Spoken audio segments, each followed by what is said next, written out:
You're watching Experience Comic Culture and Sales, streaming live daily to Facebook, YouTube, Twitch, and Twitter. What's up, the internet? Welcome into In Stores This Week, where we talk about new books that are in stores this week. Normally I tell a story or a joke or make some snide comment or something during this time, but I find myself today pondering over the need for books like Archie. 4-color funnies that are good and not comic books that take themselves super seriously and suck.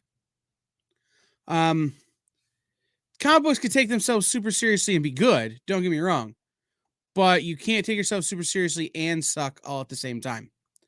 And it's become a real problem. It's almost like that problem of, why do comic books think you need to say 97 words in the title of the comic and not just call it like Superman? No, it has to be the further adventures of the man once known as Superman as he hunts the man once known as Lex Luthor at the nice house on the lake that's down the street from that house from the Mailbox movie with Ryan Reynolds.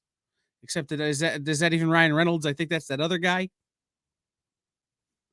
Anyway, I find myself very disconcerted with comic books as a whole today. Unless, of course, they're written by Jim Zub. This is In Stores This Week.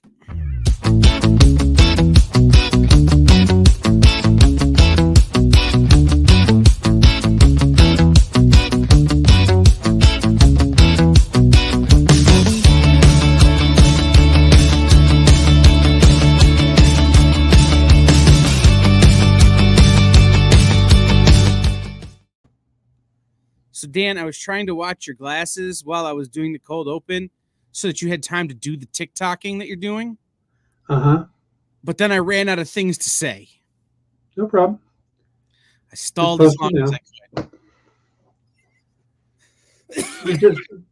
Kevin Feige just announced that they're dropping all episodes of Echo on November 29th instead of the one a week thing. And he confirmed that Loki season 2 will start on October 6th. That'll be weekly. Solidarity with the WGA. I won't be watching.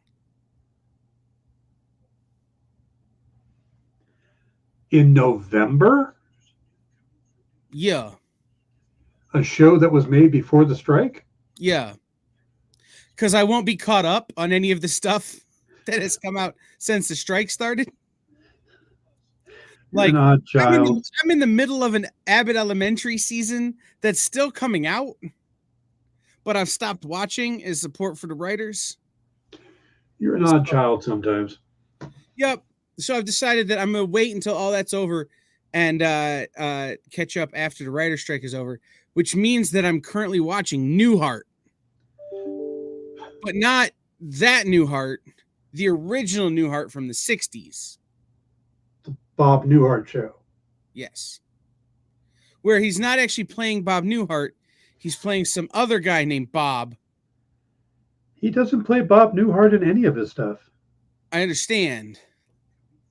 But this is the first one I've watched, so I thought maybe he would be playing Bob Newhart in the show called The Bob Newhart Show.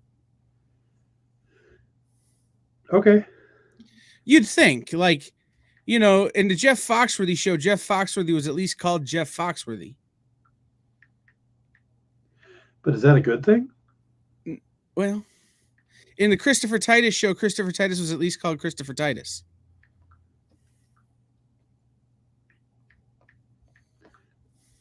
Anyway. Okay. I'm just saying, I'm not watching any new television, only television from before my parents were born, basically. Or they were 3. So. In a world where the news that broke today broke, I couldn't care less what Kevin Feige had to say. Chiwetel Ejiofor is going to be in Venom 3. Chiwetel Ejiofor. Chiwetel, there it is. I only know because I had to have someone who knew him correct me several times. Yeah, no, no, not we yeah, it's craziness around here and all that other stuff. So I smell a new book coming called Bob Newhart Sonia. I do have to say I'm incredibly grateful that Dan did not put the new Red Sonia book from this week on the list. There wasn't one. Well, my list says there is. Your list is wrong. Sure. But either way, I'm still grateful. Yeah. Because I was expecting one and there wasn't one. There was Elvira, Deja Thoris, and Maleficent. Right. No, one way or the other, Dan.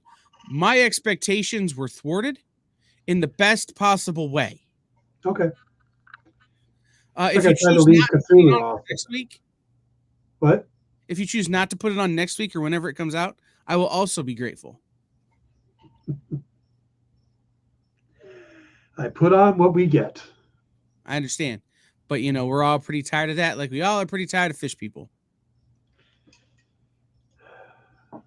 So, let's get started. Cinderella versus the Queen of Hearts. I will start with my standardized Zenescope review. 32 pages was too many pages of content. I'm going to let Jay have this one because this is just, to me, a Harley Quinn thing. It's a Harley Quinn Deadpool. Apparently, it's so good that Jay is talking and we can't hear him. That's how good this book is. Oh, before he gets it, there is a bad pun in there where there's two police detectives named Sanford and Son. And Jay missed it. I did. So I got it now? All you, bud. Okay. Had my mute button on. I keep forgetting I have a mute button on this thing. So, I love the recap page at the beginning of this. I like the fact that it's at the start. So it's not like you're halfway through the book and then, hey, let's recap from the previous blah, blah, blah. I have one nitpick of this book, and I'm going to go ahead and get it out of the way. I wish they would tone down the Valley Girl talk from Cindy. That's my only nitpick that I have. The art was different than most other Zenescope books to me, and I liked it. It wasn't that different where I'm like, this doesn't look anything like some good Zenescope books. I like the art in this one. This is just like a buddy cop adventure between these two characters, and it works for me. I love this series. I thought the baddies in this were awesome because, again, they weren't fish people. Just give me more of this because this is the kind of Zenescope that I like. If they're doing this team up stuff, this is the kind that I like.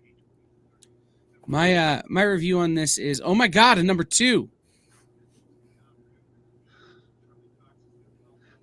I was really happy the first page of the PDF where it was that sort of like crayon-based cartoon. Kind of that crayon-based concept. I'm like, ooh, Art Balthazar drew a Zenescope book. I can get behind this too. This is very different for Zenescope. I'm very excited. And then it wasn't that. And yeah, it's like Dan said, this feels like they're trying to do a Harley Quinn or a Punchline or a, one of those kind of characters. And they're not particularly executing it well. I do like the Queen of Hearts as a villain, though. This is one of those books that, because of the mental state of me today, I really wanted to hate it. And instead, I find myself nothinging it, which is pretty good, all things considered. So if you enjoyed the first one, keep reading. If you like the Cinderella stuff, definitely pick it up. I think the Queen of Hearts should be a new ongoing series from them. Like Queen of Hearts versus all of their other, less than actionable titles that they're doing right now. Just throw her into all of them and make them all better. I mean, it works for Marvel. Why wouldn't it work for Zenescope? So, Dan, do you have anything left to say? The art was decent. It's an all right book if you're in the mood for that kind of thing. It's just not my cup of tea. I don't like that much silliness. That's understandable. All right. Conan the Barbarian, or as I like to call him, Conan the O'Brien, Free Comic Book Day edition from Titan. This was my favorite book of the week. Just we have Roberto de la Torre, the artist from the Tarzan series we've been reading, is over here now doing Conan, and it looks amazing. The coloring, the lettering on it, it felt almost like old school lettering where you can actually read things, and they didn't decide to do like old English lettering because it's a sword and sorcery book. They left it where you could read it, and it's written by Jim Zub. And then my only complaint about this book, and it's a tiny one, is that there are certain times that in the dialogue, or in the dialogue, but in the captions, that Jim picks a word that doesn't quite fit the feel of the book. You know, there's this old school feel to this book, of this sword and sorcery era feel, and there's some words that he uses that are much too modern feeling. But overall, that's my only complaint. Otherwise, I think it's a great introduction to their take on Conan. I think it looks amazing, and I cannot wait until this series actually kicks off. I will go next. I like this. This is Jim Zub writing Dungeons and Dragons, but he's doing it right, which is not something that he's maybe had the ability to do with some of the other Dungeons and Dragons-y style books he's done recently. Some of them have been awkward. This one feels like Barry Windsor Smith art to me. It feels like what those original Conan books felt like. Again, my problem is, for me, even in a Free Comic Book Day preview, this book felt heavy. Felt unnecessarily weighty in terms of its content. And if you're trying to preview something to me, don't bum me out with your preview. If you had a story that was more actiony, less words, more, hey, this is kind of what you can expect. We're going to talk some, but you're also going to have, some of this more actiony stuff. I think it could have been lighter and better and still done its job.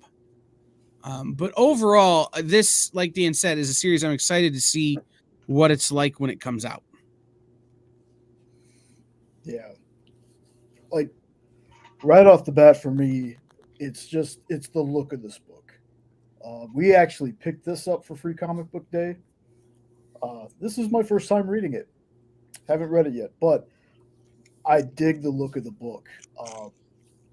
So there's the one thing that I noticed is there's no real dialogue. There's no dialogue between characters. And I've always thought if a story is heavy with exposition, that somebody should just lean into that instead of doing a lot of exposition and a lot of dialogue. Just lean into it. And now that I've seen it done in this book, I see that it can work. I think this comic is solid, and I really enjoyed it. I can't wait for the next one. All right.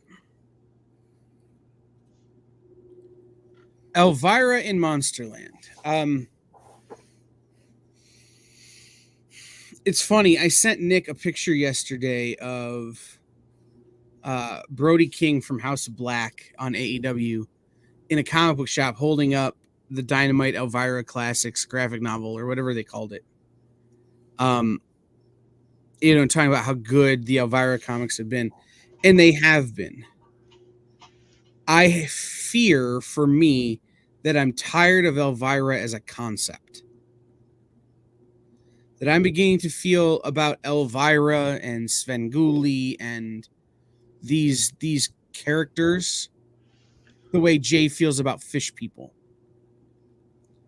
And I think it's just because of the amount of consumption I've had with them recently. That it's a burnout as opposed to a distaste. That said, David Avalon always crushes these books. Does a great job. Works with Elvira to make sure the stories are good. It's said in her voice properly. This book was no different. This book was very much the same. I just found myself wishing it wasn't Elvira and that it was some other character. Red Sonja? No. But, like, I'll be honest, if this had been a David Desmalchin's Count Crowley, I probably would have had kind of the same taste in my mouth about it, where it's just like, it just isn't hitting me like I want it to. And again, that's not a knock on the book. That's on me. Like, I don't know why I'm feeling that way about this thing right now. So, but I think David did a great job, and these books are always great. And the art in it was super good. You could tell who was supposed to be which Dracula. Yeah. And the panels, there's a Sesame Street panel. That was my favorite part of any Elvira book he's ever done. I'm nothing if not on brand in that regard. So, yeah, Cooper Ball did the art on this, and I'm glad they brought him in for this one because this looks great. If you are a fan of Dracula movies, that's what this is. This is basically Vlad the Impaler hopping through all the movies, picking up the Draculas. There's a reason why you see Grandpa Al Munster and the Count and Blackula and Gary Oldman's Dracula and all that stuff on there. That's what the story is about. The cover is literally the story this time. And there are so many great references. And I didn't pick up in the previous books that the detective she's talking to is, when I looked at it today, I went, oh, he looks like Peter Weller. And I didn't pick it up in the other ones. It was obvious here. And maybe it wasn't supposed to be in the other ones. But then all of a sudden we're getting RoboCop jokes and Buckaroo Banzai jokes. And that just added a whole nother layer for me, which I really enjoyed. I thought this was a really, really good book. Yeah, like the meta humor is so strong in this one. It was just a delight to read. I was so happy when I saw this on the list. I really, really enjoyed that first series that we read. So I would tell you, if you enjoyed that first series, definitely pick this one up because I think you'll enjoy it. I really liked it. I can't wait to finish this one too. all right. Oh, by the way, anybody who collects CGC, Elvira is going to be doing a CGC exclusive signing. So if you pick those up, you might want to look into that. Oh, I just got in on the Walt Simonson, Louise Simonson CBCS signing. Nice. Mm-hmm. No good deeds goes unpunished, nor reading comics. I will say for the second week in a row, I'm super glad we're still getting books from IDW. Kind of wish it wasn't this book, but it was a number one. It was on their server. I grabbed it. I understand. It has all the things we normally look for, except for 10. Yeah. I will give this book credit is by the last 2 pages made me go, oh, maybe there is something going on here. See, and that's the problem. I tuned out before then. Yeah. Yeah. I read the rest of it. And it was like, okay, we got this weird little town. Got the creepy guy. Everybody needs a creepy guy. And not quite sure what's happening here. It's a murder mystery. You know? um, it strikes me kind of like there's this weird Alfred Molina one on Netflix right now, or on Prime, uh, weird murder mysteries, and that's kind of what I'm getting from this. It's going to be a weird ass murder mystery in a small town, and I'm kind of curious to see where it goes now. Yeah, same here. This book did get interesting to me till like the last 2 pages. I thought the art was unique, but I felt the story was a little boring, and you know, people are just too open to talking and sharing with strangers. It just felt off to me. But based on the last 2 pages, it it got me. I want to see what happens next. I want to see if they delve further into whatever the hell it was we saw on that last page. It looks like a novel cover more than a comic cover. Scott Snyder presents Dark Spaces, and then he doesn't write the book. Well, he's giving out dark spaces and letting people put in what they want. Right. There's dark space here. Anybody want to put something in it? Anybody? Okay. Literally anyone with anything. Look, I'll say this. The book wasn't inherently bad. It wasn't good, but it wasn't bad. It was a comic book. The last 2 pages are enough to warrant a reading of issue 2. I will give it that. The last 2 pages do exactly what you need at the end of a story to be like, okay, now I got to see what happens next. The first 30 pages, you could have torn them out and gone like that with them. Really, I mean, in a big way. Now, obviously, it informed the last 2, but I don't need comic books. I don't need comic books to be written by Ryan Johnson, or to be Poker Face, or to be these things where you're going to spend the entire run of your 6-issue miniseries trying to bore me and confuse me before the last 2 pages of your last issue, you finally tell me what I've been trying to figure out the whole time.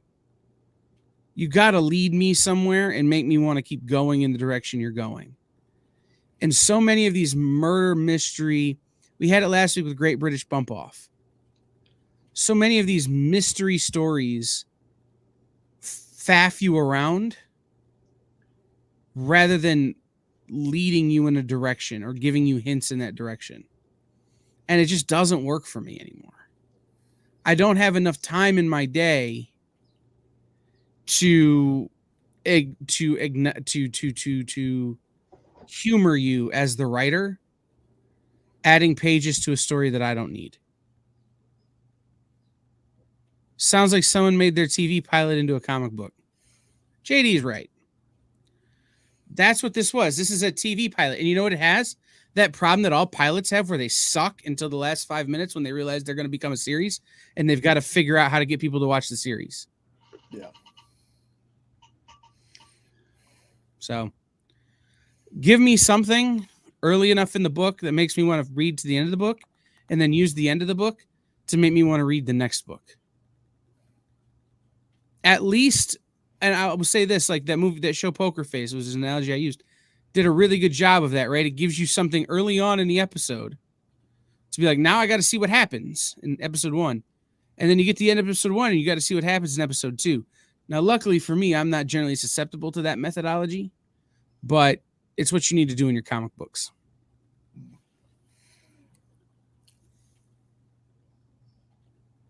I like Sue Lee a lot. And this is a very Sue Lee book.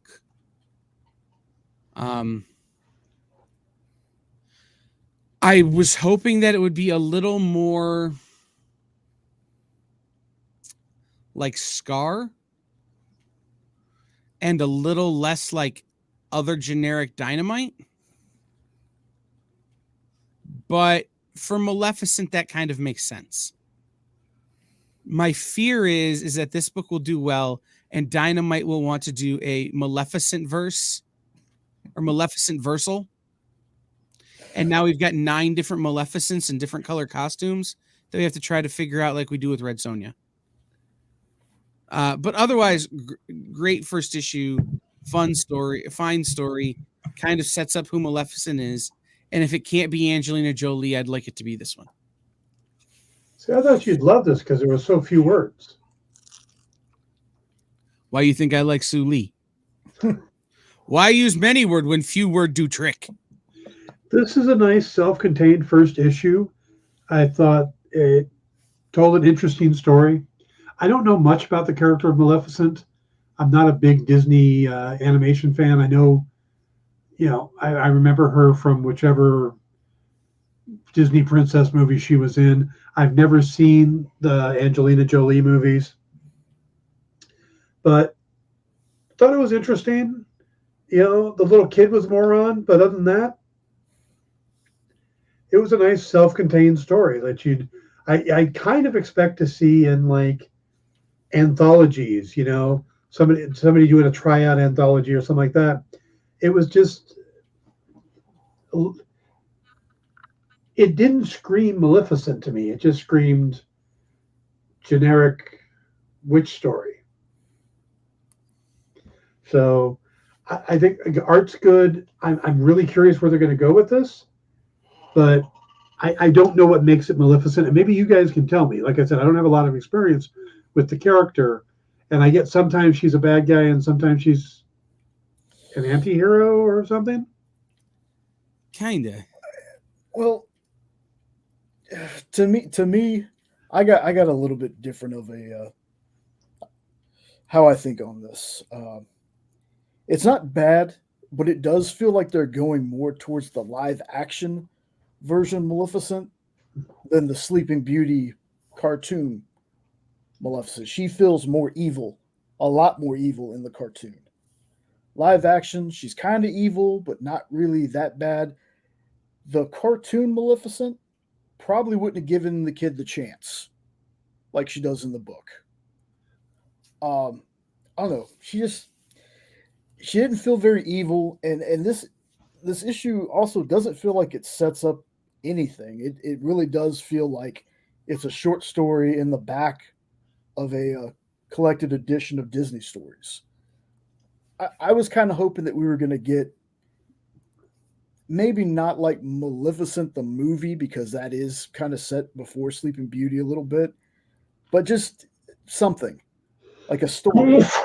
Bless you. Thank you. Instead of it, I mean, unless this is the plan that they're going to do with this one, which is just, a bunch of one-offs. I don't know. I'm really hoping the next issue sets some kind of overarching story, though. So I just wasn't that. Some of the other ones that have been released, the Disney Dynamite stuff, this is kind of the weakest one for me. Cool. All right. So Dan, what's coming up on the Dan Wickline show the rest of this week? Well, just 2 more bits of news that were announced from the Disney upfronts. I think I said earlier that Loki is going to start on October 6th. That was just confirmed. And if you are a fan of Indiana Jones and are looking forward to the Dial of Destiny and want to rewatch the other films, they will be moving to Disney Plus prior to the film coming out. Currently, they're over on Paramount Plus, where nobody can find them, unless you're a fan of Picard. So Disney will be getting the Raiders movies prior to the movie, to Dial of Destiny coming out. As for the rest of this week, tomorrow, I've been doing a lot of digging into Warhammer again, kind of revitalizing my interest, even though that had kind of waned off a little bit. So I've got a lot of stuff to tell people, because there's actually a new edition coming out. So give people an idea of why now is a good time to jump in, where is a good place to jump in, stuff like that. So I'll just be kind of catching up on people on what I've learned about Warhammer. And then Thursday, it's possibly this story. Disney is putting out timeline books, one for Star Wars and one for Marvel. The Star Wars one is out. I have ordered it. It's supposed to be here tomorrow morning. So as long as it's here at some point tomorrow, then I can basically do a show about it and show off some of it and talk about some of the interesting things coming up in the timeline. But these are official books for the Star Wars universe timeline. And then I think it's in August, the Marvel one will be coming out. Cool. And then I may have, if that's not what Dan decides to talk about on Thursday, I may have an interview for him. But I'm getting texts right now about it, so we'll talk after the show. I can bump the Star Wars book. So, Jay, what's happening in your neck of the woods? This week's Space Cadets is going to be an Alfie and Jenna episode where they're going to talk about movies and more than likely Nick Cage. There is something about Nick Cage that ever since watching Renfield, they got to mention him every week. But it was a really fun episode. Can't wait to put that one up. As far as Triangle Truth stuff, I must have gotten 5 or 6 of my Kickstarters in, so there's going to just be unboxings for the next week and a half. So we just decided to pivot our topic for Mondays. What? Doing a Friends reference. Pivot. I didn't hear that. Okay. We just decided to pivot our topic for Monday's Devil's Advocates. We are going to be talking about essentially spoilers, friend or foe. And in the context of some big news that broke today that's got the comic industry kind of up in arms as it relates to a big, important book that's coming out in 2 weeks from one of the big two.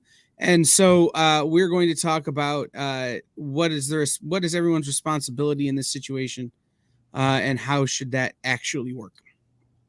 So now I'm curious what the spoilers are. Friend or foe? I hate spoilers.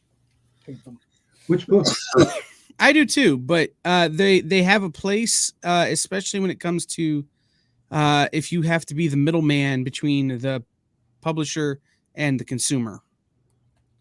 There's definitely a place for spoilers, but the problem is, in order to be granted those spoilers, you have to be good at secrets, and well, the middleman in that situation is notoriously bad at secrets. So, we need to have that conversation. So that's Monday's Devil's Advocates. We had a topic that we were going to do, and I had a great thumbnail for it. Now we're just going to save it a week. So you're going to use a picture of Adam Ant from his song Friend or Foe instead? No. It's a good idea, though. That's a reference that like 6 people will get, Dan. So, needless to say, somebody put Sanford and Son in a Cinderella comic. I think you're probably the one to talk to David Wool about that mistake.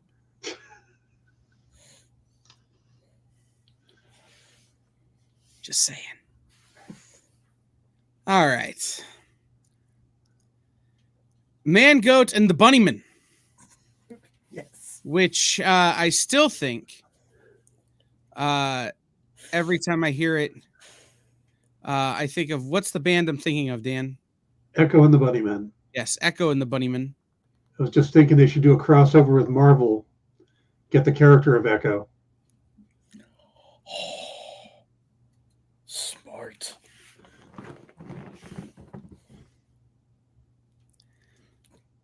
I'm gonna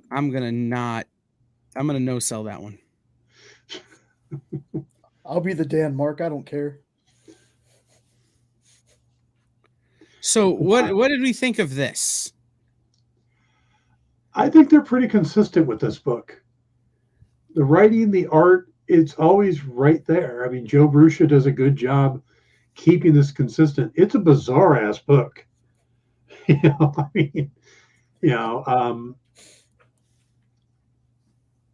With some weird twists and turns, but it's entertaining.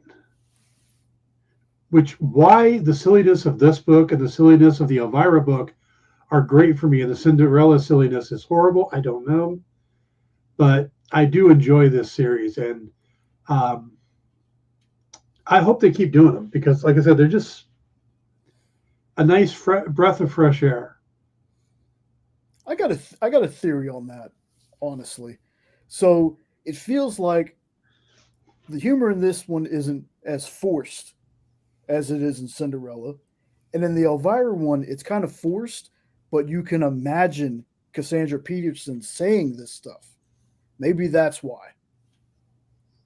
But I love this one. There's something about these two characters, just how they're written, just hits all the right notes for me. This is one of those rare instances for me that 48 pages works. It's crazy that I liked both Zenoscopes, both the Zenoscope books on the list this week, and John Spilios isn't here to hear it. Hopefully he'll watch the replay. But Man Goat and Bunny Man have to be like my favorite pairing in this universe. I've enjoyed every story I've read of them, and this one was no different. I really like this one. 48 pages is too many pages of content. I will say this. If this one had been 32, I would have been very happy. Like, sometimes we get Zenoscope books, I'm like, okay, that could have been a pamphlet. This one, you definitely needed most of the pages to have it make sense. There were some places where it got a little off the walls. And I'm like, we could have maybe skipped that, and this book would have been a little stronger. But overall, these two characters are maybe the only fun thing left in the Zenoscope universe at this point. And I'm here for it. Until they bring back Quantum and Woody, which is Valiant, or I was going to say Archer and Armstrong, which is also Valiant. These are going to be the only things I care about from Zenoscope until Valiant eventually buys this IP and does it right. Can you see Man Goat, Bunny Man, Quantum, and Woody in a crossover? Sell me that book. I'm just picturing the goat looking at Man Goat. Yes. Oh my god. That's what I'm saying. Like, and this is it's fun, it's goofy, it's heavier than I needed it to be this week, but that ain't saying much. This book was great. So, all right.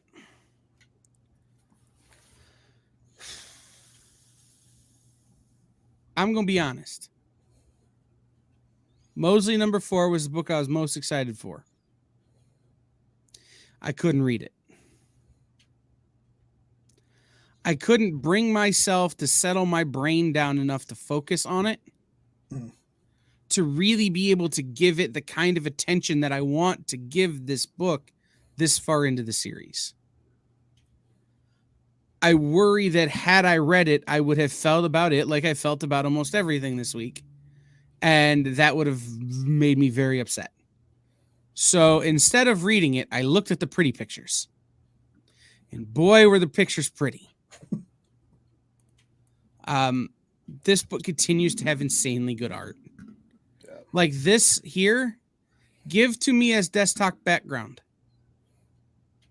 Right? Like, this is a cool piece of art.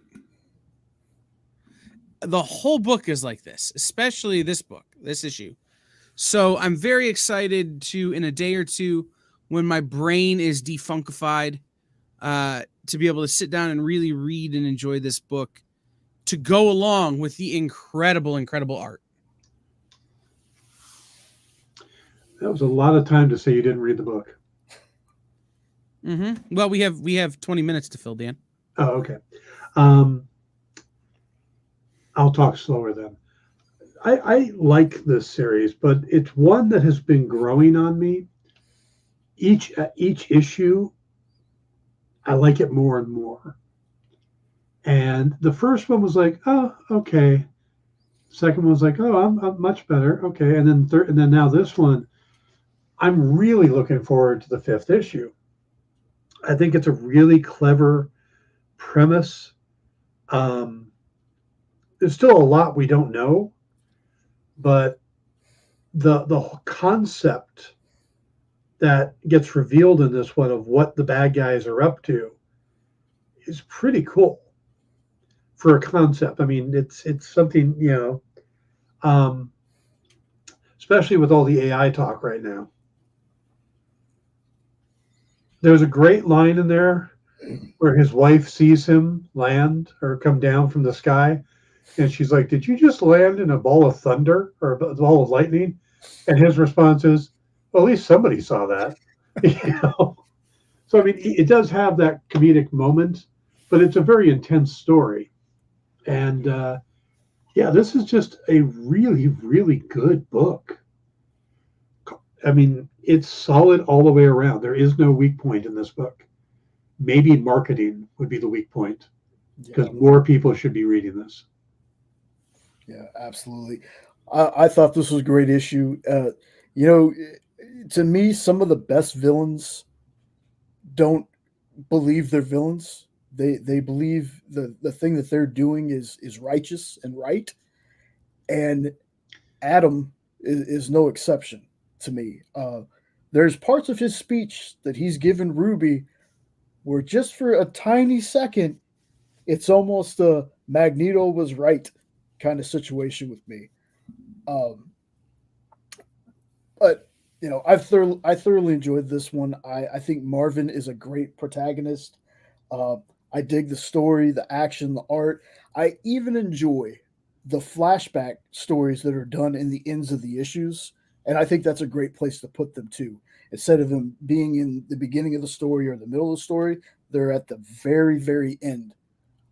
I really enjoy them. Man, I'm excited to see where the next issue takes us because it just keeps getting better and better. Just like Dan said, every issue gets better and better. And I look forward to the Netflix movie starring Idris Elba. Yes, Dan's a genius. Dan needs to write it, or Rob needs to write it. See, I wouldn't fantasy cast Idris Elba in this role. I don't know who I would fantasy cast. Maybe Michael Tyree Henry from Atlanta. My first thought is Kevin Graveau. Brian Tyree. Ooh, that would be good. Or I can't think of his name. Jeffrey Wright. Jeffrey Wright. I wish I could remember the guy's name, but it's a guy who's been in The Walking Dead. He played a character on Arrow, kind of a bigger dude. I kind of see. I think I know who you're talking about. Yeah, he played Church or something like that. Yeah, beard. Yeah. Give me a second. I'll find it while we.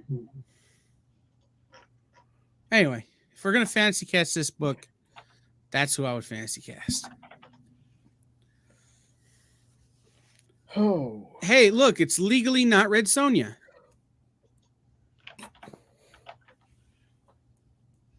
Yep. So I'll go ahead. I'll go with this one first. So for whatever reason, I was not expecting this to be as brutal as it was in some of the panels. Like the gore caught me off guard just a little bit. And also, reading so many Sonja books has kind of ruined me in the way that the character in this just feels like Red Sonja from the Magnoliaverse. Like you could easily bring her into that universe, that Sonja universe, just saying it's a Magnoliaverse Sonja. That being said, I thought this was a cool story.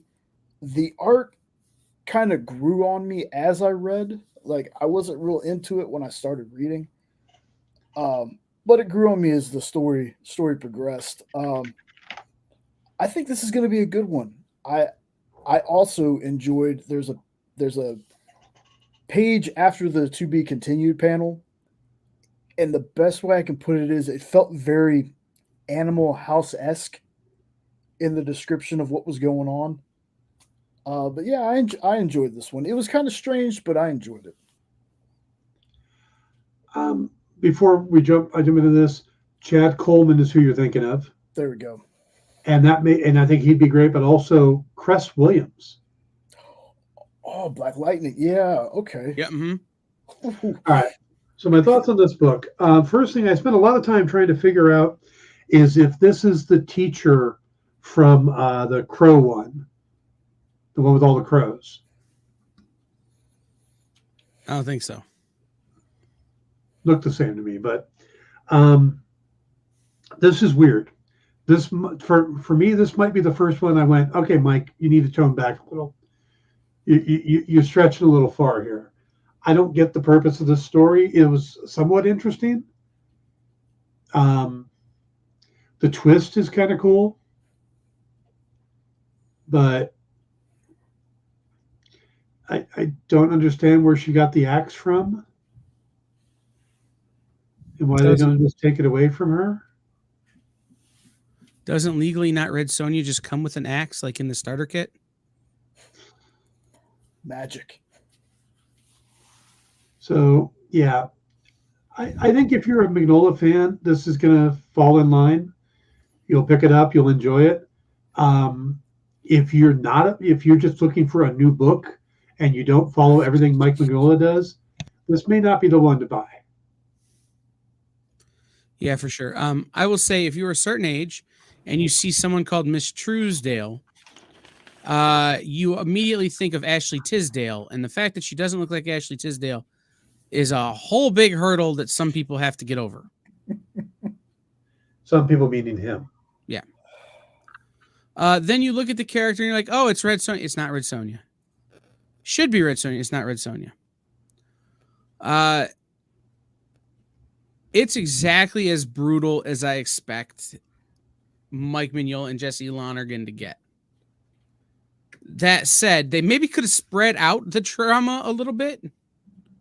Because it all got pretty condensed there pretty quick. In terms of, oh, okay, there's a lot of blood all over the place. Spread out the nightmare fuel. Get a good even burn.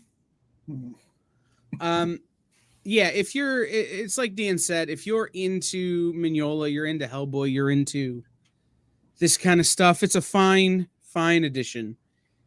It is not a jumping in point. I'll be honest, I read everything that the Mignola-verse puts out and I'm going, I'm not sure this is the right jumping in point for me. And I'm not jumping in, I'm already in the pool. So it's a tough one. Good, but tough. Does the X talk? I wish, Eddie, I wish. Been a lot cooler. The seasons have teeth, but this book does not. You know what? I read the first one, and I remember thinking, I like this book. I don't know why I like this book.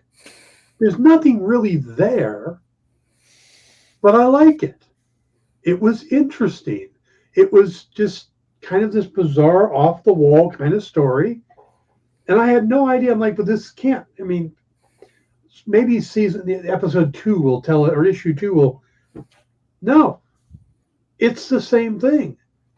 It's this bizarre story about a mediocre photojournalist trying to capture the physical manifestations of the seasons, which are destroying parts of the earth or are much more violent than. And I don't know if they're supposed to be a metaphor or not, because they're physical manifestations. But I got to the end of the book, and it was like, I liked it. Again, I don't know why. I can't explain to you. I can't tell you that it's really well written. It's written well, sure, but it's not the writing. It's not the art. The art's good. There's no thing about this book that makes me go, this is why you should buy it. But I've enjoyed reading them. So I don't know. Dan, I'm in the same boat. I don't know why I like this. It's just, if I had one big complaint about it, it feels like it lacks intensity. Like if the seasons are monsters, shouldn't I, as a reader, like feel some kind of tension, some kind of, creeping, just something. There should be something that just grabs me. It doesn't, but I still like it, and I wish I could explain it better than what I'm trying to explain it. But I don't know. I would say if you like the first one, grab this one. It's missing something, but I can't put my finger on it, but I like it. Could it be we just like seeing a nice guy succeed? Maybe that's it. Maybe that's it. He's a widower. He's never been great at his job, and suddenly he's doing something that other people haven't been able to do. Maybe. Feels like we're waiting for the other shoe to drop. Still. But is there another shoe? It's a gritty Frozen 2. I'll be honest. The thing about this book is I'm kind of in that same boat with you guys, right? Like, I keep waiting for this book to, I said it has no teeth because it hasn't grabbed me. It hasn't bit me. I'm not bit by this book in terms of the wanting to continue reading, wanting to continue to partake. I like it. Couldn't tell you. It's like vanilla ice cream. It's good. It's better than no ice cream at all. But it's not chocolate ice cream. It's fine. And you know what? In a world where not all of our comics are fine, I will take fine. And if number 3 shows up in the list again, I think all of us would be like, okay, we'll read it. Yeah, good, sure. But I don't know why. So, all right, last up, MONOMYTH #1. This came out last week for those of you keeping score, but it's by David Hazan, who Jay and I are fans of from his work on Nottingham. Yeah, but not so much on this for me. And that's only because it's not that it was bad, but I thought it was boring. It was one of those up until the last 2 pages. I was really bored. I felt like it dragged on, and the only thing, and again, I have a little nitpick for most of these books. The only thing that gets me is you couldn't wait more than 4 panels to have the same character say the same thing twice. I won't say what they said, but they basically say the same thing twice within 4 panels of each other. I was just, until those last 2 pages, I was bored. So that's all I got for this one. I'm with Jay. The thing about Mad Cave is this weird sort of, they're a very young company that's growing. And they're going to have missteps. The problem I feel like for Mad Cave is that they're doing the hokey pokey wrong. Or they're doing the cha-cha slide backwards or something. Like for every 2 steps forward, it's 4 steps back, or, it's 1 step off to the side that makes no sense. For instance, it's last week they had Don't Spit Into the Wind #2, A Legacy of Violence #5, and this. Don't Spit Into the Wind we read, and we're going, I don't think we keep reading this Keith Giffen knockoff. A Legacy of Violence #5, it had been like 4 months since #4 came out, so our interest was gone, and then there was this. But Legacy of Violence was really good. And then this week, there's nothing. And then next week, you get 2 books that we've been very interested in so far. Their publishing schedule seems all over the place. They keep putting out more books. And the quality control that we saw when Nottingham and some of these books launched seems to be missing. This book took too long to get where it was going. And once it got there, that place wasn't any good. That's a real bummer because I really like David Hazen. So The only thing I want to say is Only Murders in the Building season 3 will be starting August 8th. That was just announced. This thing, it brings a bunch of characters together that we don't care about and has a homunculus that just makes it even more confusing.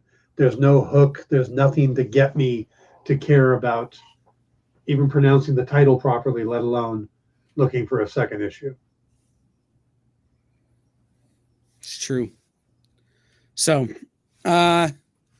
we won't see another Mad Cave book. Well, we might see a Mad Cave book next week. I don't know. We'll have to see what our other options are. But the next Mad Cave book is a book called You've Been Canceled, which I'm interested in reading that. I could see canceling. Anyway, this has been In Stores This Week, where we talk about new comics that are in stores this week. It's really important to hear us here on The Experience that you visit your local comic shop. And so we have, since day one, been promoting comicshoplocator.com. They're a great service where you can go find comic shops nearby to you as you travel. Visit comicshoplocator.com to find comic shops where you can visit. I have some friends coming to visit from England this weekend, and they wanted to know where good comic shops were. And if I wasn't here to take them, they would have had to rely on comicshoplocator.com to go to comic shops, and they probably would have made the wrong decisions. But you won't, because you have better taste than my friends. There's a reason they're my friends. So this has been In Stores This Week. I thought we would end on a dig on me since I was mean to all the books. And we will see everybody next time. I was waiting for Dan to get his microphone to the finished position.